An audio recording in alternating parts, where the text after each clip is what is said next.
Bonjour à tous et bienvenue sur la chaîne En Voiture Simon. Je vous retrouve avec plaisir aujourd'hui en compagnie de ce magnifique DS3 Crossback qui m'est prêté par CEP Automobile. Pour en découvrir davantage sur cette voiture haute en couleur, restez bien avec nous. D'autant plus qu'aujourd'hui, Simon, tu vas nous amener à la découverte d'un bijou architectural situé à tout juste quelques kilomètres d'Albi. Absolument Fabien, mais avant toute chose, cette vidéo est sponsorisée par le propriétaire de cette voiture, à savoir CEP Automobile, un vendeur de véhicules d'occasion de toute marque situé à l'Escure d'Albigeois. Vous pourrez y découvrir un large choix de véhicules d'occasion et une équipe dynamique prête à vous aider pour trouver votre perle rare.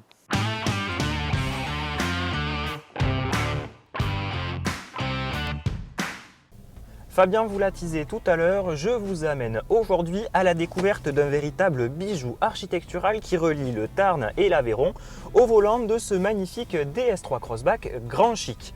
Vous l'aurez peut-être reconnu, je parle du viaduc du Vior, aussi appelé viaduc de Tanus, qui relie le département du Tarn et de l'Aveyron et qui a été construit il y a maintenant un petit peu plus de 100 ans. Allez, accrochez vos ceintures, c'est parti! Le viaduc de Tanus, c'est ce pont ferroviaire, il est classé monument historique et il relie le département du Tarn et de l'Aveyron. Exactement comme lors de la création du viaduc de Millau, plusieurs entreprises ont proposé des plans, notamment Gustave Eiffel. C'est cependant Paul Baudin qui remporta l'appel d'offres et il alla jusqu'à débaucher l'illustre Jean Compagnon, qui était chef de chantier du viaduc de Garapille ou même de la Tour Eiffel, pour mener à bien toute cette construction. Et tout ce petit monde n'était certainement pas de trop pour construire ce pont, puisqu'à l'époque il s'agissait d'un véritable défi technique et technologique. Pour donner quelques chiffres, cette dentelle d'acier fait tout de même plus de 420 mètres de long sur 116 mètres de haut, et la voûte centrale a quant à elle une envergure de plus de 220 mètres. Je suis extrêmement heureux de pouvoir vous amener ici, d'autant plus que c'est à peine à 30 minutes d'Albi et franchement je n'ai pas vu le temps passer au volant de ce DS3 Crossback finition grand chic. Alors la finition grand chic, ça ne vous dit peut-être plus grand chose aujourd'hui puisque les nomenclatures ont été retravaillées, mais en d'autres termes c'est le plus haut de gamme qui existait chez DS jusqu'en 2021. C'est pas compliqué, cette voiture a pratiquement toutes les options possibles et imaginables et je ne pourrai même pas toutes vous les lister durant cette vidéo pour la simple et bonne raison que sinon elle ne durerait pas 10 minutes mais 2 heures. Ah ouais, elle a absolument tout. L'affichage tête haute par exemple ?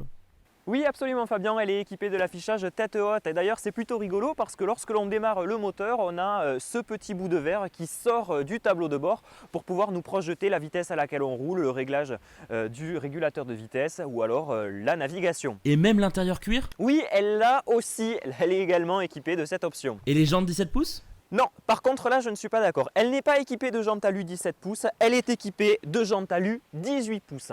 Et c'est ce qui lui donne un style inimitable lorsque l'on la marie avec cette superbe robe bleutée. Cette finition permet à cette petite DS3 Crossback d'avoir tous les atouts d'une grande et elle n'a pas grand chose à envier à ses grandes sœurs la DS4 et la DS9. Si ce n'est peut-être la motorisation hybride qui n'est pas encore disponible sur la DS3 Crossback, mais c'est pas grave puisqu'elle existe en version électrique, en version diesel et en version essence. Celle-ci c'est la version essence 130 chevaux et elle est couplée à une boîte automatique 8 rapports, la EAT8 qui est maintenant traditionnelle dans le groupe PSA. Un véritable allié pour le quotidien ce DS3 Crossback. Exactement Fabien, cette voiture elle a tout pour séduire. Elle est vraiment polyvalente puisque son gabarit lui permet d'être à la fois à l'aise en ville mais aussi en zone périurbaine. Mais elle peut également faire de la campagne pour la simple et bonne raison que le confort du SUV nous permet de pouvoir attaquer sur les petites routes de campagne en toute tranquillité. Comme je l'ai dit tout à l'heure, la DS3 Crossback c'est une voiture qui maintenant commence à être un petit peu datée dans le sens où elle ne date pas d'hier. Contrairement à la DS4 qui vient de sortir, celle-ci a déjà plusieurs années. Alors ce modèle il date de 2019, il est bien évidemment disponible chez CEP Automobile. Il a à peine 16 000 km au compteur, autrement dit si vous avez envie de vous faire plaisir avec une voiture pratiquement de luxe puisqu'il s'agit encore une fois de la grand chic, la plus haut niveau de finition disponible, eh bien n'hésitez pas à franchir le pas de la porte de CEP Automobile pour pouvoir aller essayer cette petite DS3 Crossback. Je ne sais pas si vous vous en souvenez, mais la DS3 dans sa première génération, lorsqu'elle est sortie en 2008, avait comme spécificité d'avoir une petite vague sur la ligne arrière. Et bien figurez-vous que la DS3 Crossback reprend la ligne de sa grande sœur pour la simple et bonne raison qu'elle se retrouve juste ici, la ligne file sur la portière arrière et ça fait un très très bel hommage à la première génération. C'était, je pense, un élément de style important que les designers ont voulu reprendre. J'ai effectué une petite centaine de kilomètres au volant de ce DS3 Crossback et je dois avouer que je suis assez content de l'agrément de conduite. Il est marié avec une boîte automatique 8 rapports, la EAT8 que l'on connaît maintenant, qui a fait ses preuves chez PSA, et c'est vrai qu'elle est vraiment très agréable. Il n'y a pas forcément d'à-coups entre le passage de chaque rapport, elle est fluide, elle est réactive, donc franchement à ce niveau-là il n'y a pas grand chose à dire. Le seul petit bémol peut-être c'est la consommation, je m'attendais à un petit peu moins.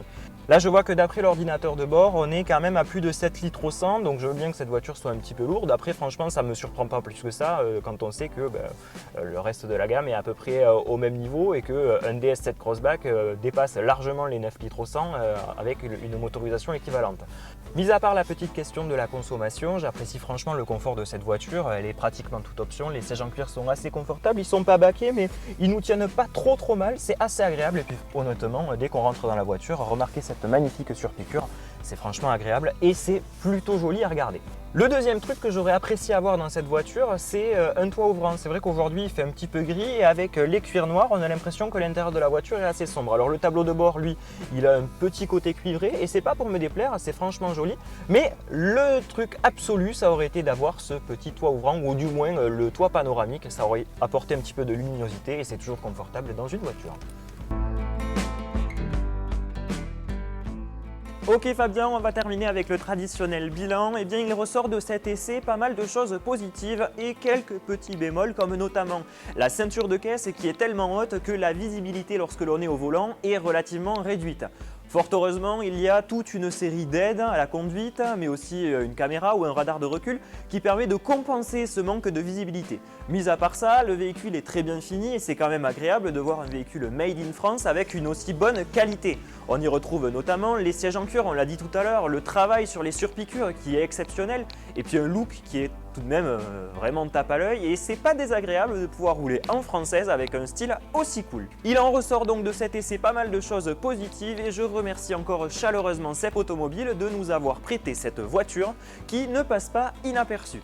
Je vous le rappelle, si vous êtes à la recherche d'un véhicule d'occasion, n'hésitez pas à aller jeter un petit coup d'œil chez eux puisqu'il y a un bon nombre d'offres, un choix assez important et ils seront ravis de vous aider à trouver votre perle rare. En attendant, je vous remercie de nous avoir suivis et je vous dis à très bientôt sur la chaîne En Voiture Simon bien sûr pour aller à la découverte de petits coins de France au volant de voitures atypiques.